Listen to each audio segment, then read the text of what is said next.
My name is Susan Abbott-Jamieson. I was born in Seattle, Washington and grew up in Boise, Idaho, where I graduated from high school. I then joined the Air Force, spent 4 years in the Air Force. I then went to Idaho State University, which I graduated from with my bachelor's degree in anthropology in 1967, and went on to graduate school at the University of North Carolina in Chapel Hill, where I earned both a master's degree and a Ph.D. After that, I came to the University of Kentucky, where I joined the Anthropology faculty in the fall of 1974, and continued to teach here until my retirement in 1998. How in the world did I ever get interested in anthropology? Because it's not a common kind of discipline for people to become interested in, and was very interested in things medical and the relationships between people's lives and their illnesses, and so that was the attraction.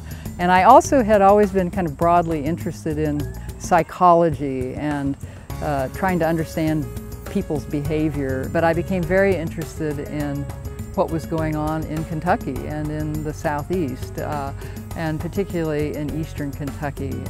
And so I began to do research in Eastern Kentucky, which built on the work I had done in Kenya. But this time I got quite interested in adolescence and doing comparative work.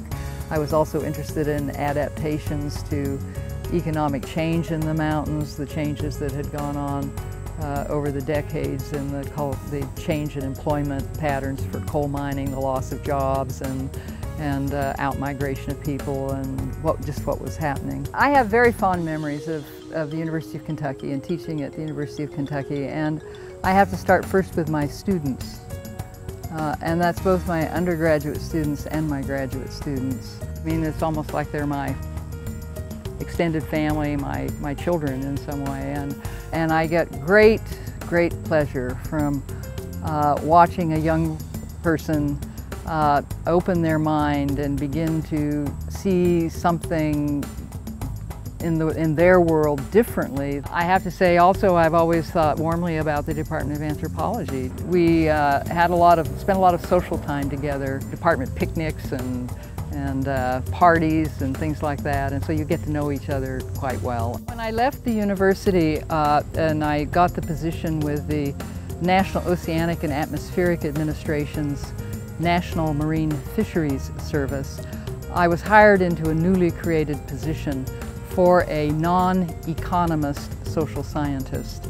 And I guess maybe one of the things that I'm most proud of was the Local Fisheries Knowledge Project that I did in 2 high schools, in which we got to train high school teachers to how to train students to do oral histories that were done in their fishing communities, to document local fisheries knowledge and just the fishing way of life, and that morphed into something called the Voices from the Fisheries Project. I've learned that we really don't know where our lives are going to go.